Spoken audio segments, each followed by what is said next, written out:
सोहना विधानसभा के भाजपा विधायक तेजपाल तंवर ने गृहमंत्री द्वारा बाबा अंबेडकर के बयान के मामले को लेकर कहा कि कांग्रेस ने बाबा अंबेडकर को कभी भी सम्मान नहीं दिया। बीजेपी जब उन्हें सम्मान दिलाना चाहती है तो उन्हें तकलीफ होती है। कांग्रेस और कांग्रेसियों ने हमेशा कहा कि पहला हक अल्पसंख्यकों का है, लेकिन बीजेपी ने कहा कि पहला हक गरीबों का है। अपने वक्त में बाबा साहब अंबेडकर के लिए कांग्रेस ने कुछ भी नहीं किया, जो भी सम्मान दिलाया है वह बीजेपी ने दिलाया है। वहीं इस मौके पर गुरुद्वारे पर हो रहे अतिक्रमण को लेकर कहा कि अभी वह जोर जबरदस्ती नहीं कर रहे, लोग खुद ही शहर की स्वच्छता के लिए अतिक्रमण को हटा लें, नहीं तो बाद में एक्शन लिया जाएगा। विधायक तेजपाल तंवर वीर बाल दिवस के मौके पर सोहना गुरुद्वारे में माथा टेकने आए थे। उन्होंने कहा कि गुरु गोविंद सिंह जी के चारों साहबजादों की वीरता, देशभक्ति और धर्मनिष्ठा को वह नमन करते हैं। ये दिवस आने वाली पीढ़ी को इन चार साहिबजादों के जीवन से शिक्षा लेने के लिए प्रेरित करता है। इस मौके पर विधायक ने शहर की समस्या को लेकर कहा कि अभी वह धीरे धीरे एक्शन में आ रहे हैं, अधिकारियों को तमाम विकास के लिए कह रहे हैं। उन्होंने इस मौके पर भाजपा द्वारा चलाए जा रहे सदस्यता अभियान में हो रहे कम सदस्य के सवाल पर कहा कि सदस्यता अभियान पर पूरी तरह से जोर दिया जा रहा है। हर बूथ पर 50 से लेकर 250 सदस्यों का टारगेट दिया जा रहा है। वह इसमें जो भी सक्रिय सदस्य रहेगा उसी को बीजेपी का पदाधिकारी बनाया जाएगा। इस मौके पर विधायक ने लोगों की समस्याओं को सुना व गुरुद्वारा समिति को दिलासा दिलाया कि गुरुद्वारा के समीप हो रहे अतिक्रमण को जल्द ही प्रशासन के द्वारा हटवा दिया जाएगा। नजर हरियाणा तक के लिए संजय राघव की रिपोर्ट।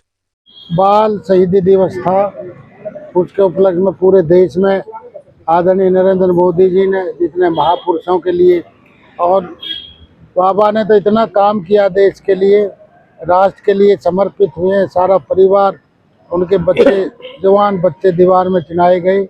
आज उन शहीदों की याद में मैं आज गुरुद्वारे में आया हूँ, मत्था टेका है। मेरी कई अच्छे यहाँ पे महापुरुषों से बात हुई है। यहाँ शिकायतें भी आई सर, यहाँ पर तो मैं बाहर आया तो लोगों ने शिकायत भी कुछ दी है, तो उन शिकायतों का भी हमने निपटारा किया है। यहीं पे बाबा के गुरुद्वारे में बैठ करके यहीं पे कुछों का निपटारा किया है। और भाई बाकी बहुत अच्छा, अतिक्रमण को लेकर भी शिकायतें आई हैं। अतिक्रमण को लेकर के शिकायतें आई हैं। अभी हम धीरे धीरे एक्शन में आ रहे हैं। सभी लोगों से कह रहे हैं तो आपसे ठीक हो जाए, नहीं फिर करने पड़ेंगे। तो हम चाहते हैं जोर जबरदस्ती ना हो, लोग अपनी मर्जी से कर लें, नहीं तो फिर वो भी सारा कुछ करना पड़ेगा। शहर की स्वच्छता के लिए, सफाई के लिए, सुंदरता के लिए हमें कुछ भी करना पड़ेगा तो करेंगे। गृह मंत्री के बयान को लेकर, अम्बेडकर के बयान को लेकर विवाद चल रहा, क्या कहेंगे आप इसी? नहीं, देखो अम्बेडकर के बयान में भी कोई बात नहीं है।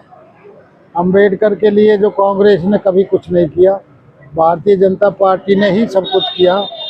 बाबा साहब अम्बेडकर एक बहुत बड़ी शख्सियत थी जिन्होंने इस देश का संविधान लिखा, और उन्होंने कभी भी, कांग्रेस पार्टी ने उनको कभी भी सम्मान नहीं दिया। ये भारतीय जनता पार्टी आज उनको सम्मान दिलाना चाहती है तो उनको तकलीफ होती है। वो तो ग्रुपों में बांट करके रखना चाहते हैं ना जी। तो भारतीय जनता पार्टी एक राष्ट्र को इकट्ठा करके, एक साथ लेकर के चलना चाहती है। सबका साथ और सबके विकास पर हम काम करते हैं।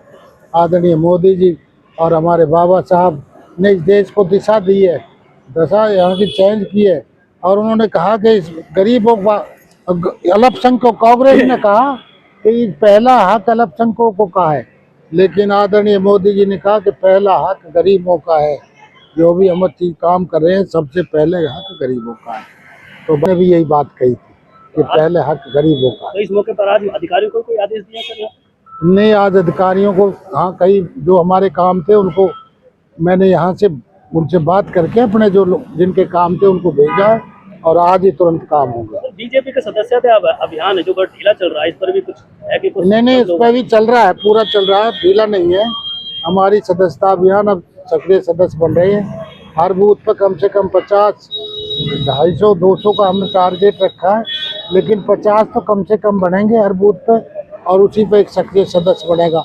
जो सक्रिय सदस्य बनेंगे वही हमारी पार्टी के पदाधिकारी भी बनेंगे। उनको पद वगैरह उन सबको, उनको सक्रिय सदस्यों को दिए जाएंगे।